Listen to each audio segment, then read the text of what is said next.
Good morning guys. Good morning buwan. Ayan, dahil tapos na yung ensayo, alas 8 na tay uwi na kayo doon kay yan sir.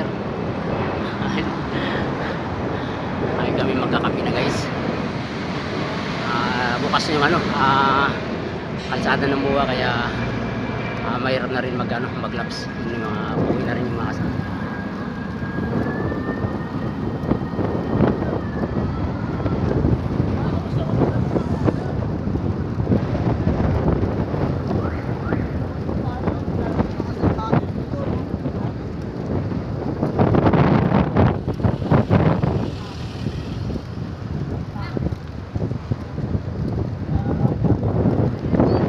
Guys, pauwi na kami tayo magkakapi.